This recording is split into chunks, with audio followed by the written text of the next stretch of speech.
Raider Nation, what's going on? It's Mitchell Renz, your host of the Raiders Report. Good morning. I got some injury news here on Kolton Miller and Jackson Powers-Johnson that the nation needs to see.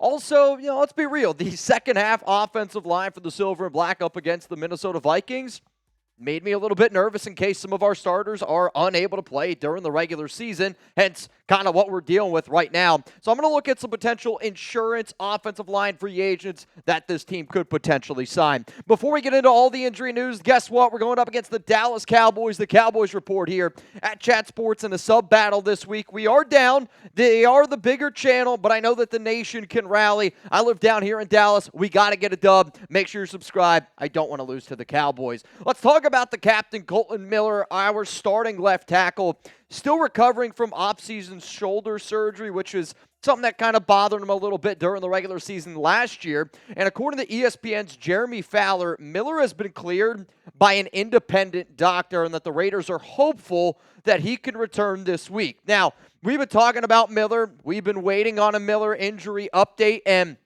this is just one of those situations because he is our starting left tackle, and, you can talk about the quarterbacks all you want, but if you can't block for him, it doesn't really matter. Here's what Fowler had to say exactly, and I really want you to look at that last sentence because that might calm you down just a little bit. Left tackle Kolton Miller has been cleared by his independent doctor, so he's hoping to get his way back into practice action over the next week or two. Week 1 should be looking good for him. Now, obviously I would love to see Miller play up against the Cowboys. I would love to have Miller even, get out there for a few practices.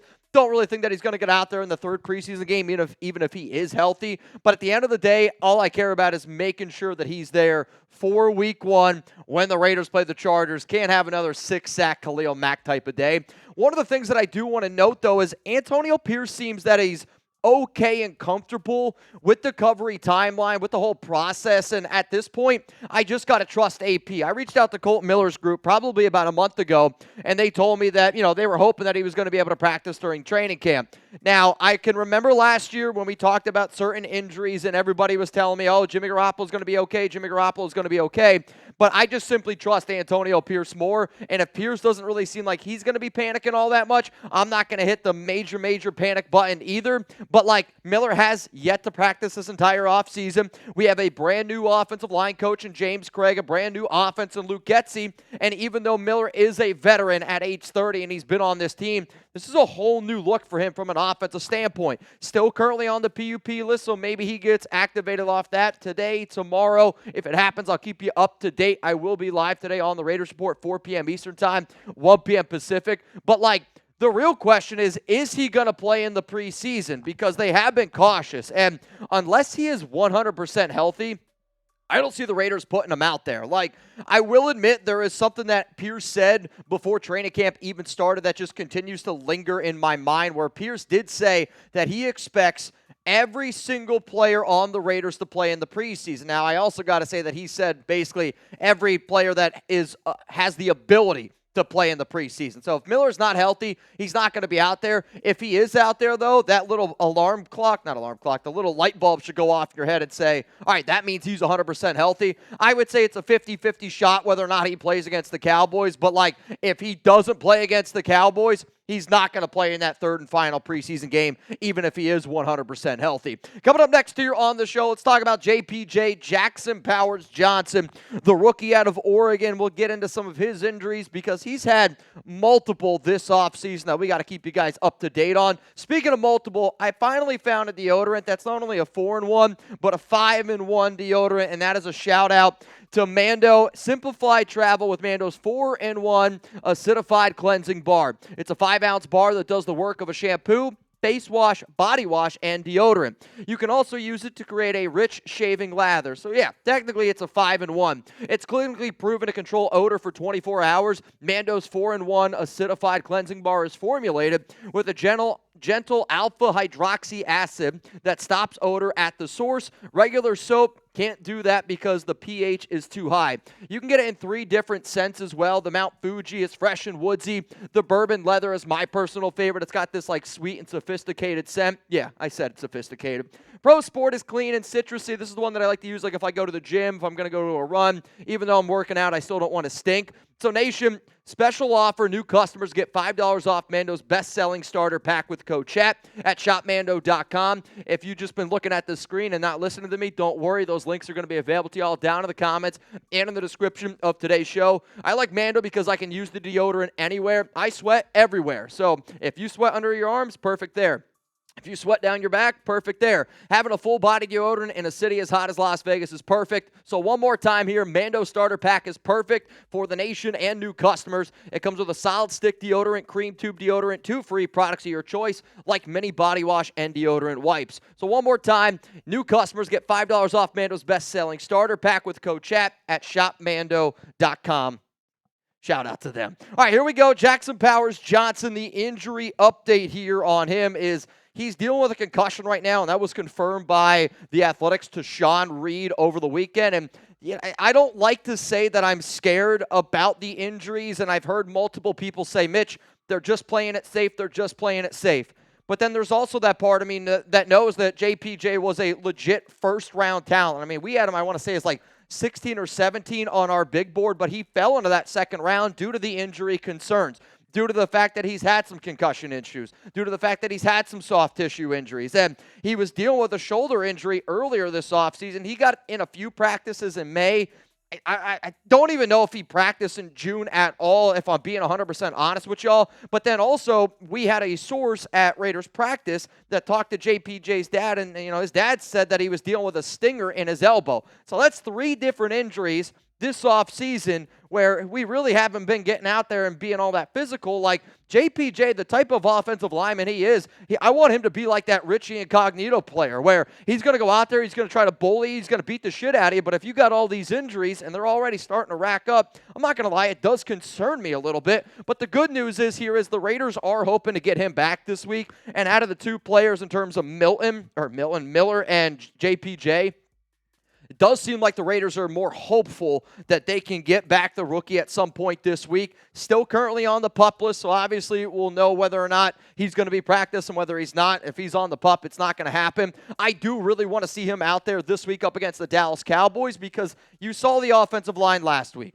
I don't need to see any more of Cody Whitehair. I know what Cody Whitehair is at this point. But if we're going to also talk about being a physical offense, being a physical team, going out there and trying to beat up people, you got to be able to have the offensive line to back it up. And JPJ is a big part of that equation for this Raiders offensive line from top to bottom. So we've been talking about 2 injuries today. We've been talking about Kolton Miller, and we've been talking about Jackson Powers Johnson. So out of these 2 injuries right here, which one is more concerning for you? Coming up, I'm going to tell you which injury scares me a little bit more, but this will be the pinned comment here on today's show, so scroll on down and give me your answer. 74 for Miller or 70 for Jackson Powers Johnson. The injury that I'm more concerned about is Kolton Miller, and it is simply to do with the fact that it's Kolton Miller up against JPJ. It is one of the best left tackles in the NFL up against the rookie guard that I'm hoping to be a consistent guard in the NFL. Yes, the Raiders are hopeful that he comes back this week, but there is still so much unknown, wishy-washy reporting, and it's not on the beat reporters. It's the fact that the Raiders don't really have to disclose a lot of injury news, and I don't really blame them for not wanting to do that if they don't have to. My concern level on Kolton Miller is a 7 out of 10, and it's simply because he's Kolton Miller and he plays left tackle. The injury, from what I understand, is one that they are hoping that he's going to be able to play week 1. For JPJ, it's a 5 out of 10 just because the injuries are a little bit more, lesser. The Raiders seem more confident that he's going to be able to return this week, but both of these guys are starting players on our offensive line that we really, really need, which is why the second half of this show that I'm going to do is just talking about some offensive line insurance targets, right? And I feel like I haven't said offensive line and insurance since Derek Carr used to be a part of this team with all the car insurance talk that we used to do. But, let's be real here. We need little bit more depth on that O-line because that second half was probably some of the worst offensive line play I've seen in an NFL preseason game in quite some time. Speaking of insurance, speaking of car insurance, if anybody wants to pre-order your shirt right now, go to chatsports.com/APlaw. The Raider fans down in North Carolina cooked up a bad t-shirt right here, man. This thing is clean, and if you believe in what AP's saying, then hey, you showed up. We showed out. New chapter, new beginning. I think that's what this shirt resembles to me. Like when I put this shirt on, I feel like I'm like entering this new era here of Antonio Pierce. You move on from Gruden and Mayock, you move on from the Cancer and McDaniels, and now we were kind of riding in with Antonio Pierce on this new wave. High quality shirt. Beautiful, beautiful brand. If you want this one, it's available pre-order. Chatsports.com/APlaw is the link to be able to get it. So let's look at this Raiders offensive line, because I was looking and I went back and I watched the tape in the second half, and realistically, no disrespect, I don't have any confidence in Cody Whitehair. I don't have any confidence in Cody Barrington. I don't have any confidence in Putnam. I don't have any confidence in Ben Brown. And I hate to even say this one, Dalton Wagner, I need to see more out of him, but his film is so inconsistent at times where he looks good, and then it gets really, really bad. Andres Pete didn't look great, but that's okay. I actually thought Jalen McKenzie's tape looked pretty damn good, considering what I was expecting. Luisiano, when you actually watch it, he's better than what I originally thought. Meredith is somebody that I don't have a lot of confidence in, but this team does seem to have it. And if I'm somebody that believes that this team is going to try to keep 9 offensive linemen due to the fact that JPJ and Kolton Miller are dealing with their injury concerns, like, does any Raider fan have any confidence in that second half offensive line that you saw? Because 1 or 2 of those guys might end up making that 53, might end up making that practice squad. And I know that that's a very harsh take because it's early in the preseason, brand new offensive line coach, brand new offensive coordinator with Getsy. But that was a really hard performance to watch. So some of these guys are a little bit older, a little bit more insurance, just in case if you don't want to have to rely on some of that bottom depth. First name I'm going to bring up here is Justin Pugh, and Pugh has not been a very reliable offensive lineman, but the reason why his name is getting brought up here is if we're going to talk about Jordan Meredith having trust, Pugh also has trust. He is really, really close with Tom Coughlin, and when Pugh was with the New York Giants, him and Coughlin were like really, really, really close. So because of that, maybe AP listens to Coughlin and says, hey, why don't you trust this guy? He can play offensive tackle. Vaitai is another option here. When I was talking about back in the draft pre-process right guard targets, he is a little bit more of a right guard. So is the next name that's about to come up here, Mark Lewinsky, who just has some extra ties with some of our, coaching staff, if you will. If the Raiders were to go out and get Glowinski and Vaitai, I would actually put them at right guard, and then I would have Dylan Parham maybe go back over to the left guard spot to kind of fill in that void until JPJ is 100% healthy. So those are at least some options. Another option that I'll just throw out there is DJ Fluker, and I know the Raiders released him earlier this offseason, but if you do get into a situation where you are really uncomfortable with your offensive lineman, you can at least go back to a dude that has some versatility, probably just more of a guard at this point of his career, but was somebody that was at least on the team. This is going to be a little bit more of a far-fetched one. He's dealt with tons and tons of injuries, but if you are legitimately concerned about Kolton Miller, David Bakhtiari has had multiple seasons with Luke Getsy, and not every single time has Getsy been the offensive coordinator there. He's at least been working with the QBs, but he is somebody that has a little bit of experience. If you want to sign a left tackle that I would have confidence in, the first name I'm going to bring up is Charles Leno Jr. 13 games last season, 3 sacks allowed, and there's been an okay offensive lineman in a pinch. Another name that I'm going to throw out there, he's about 30, 31 years old, DJ Humphries,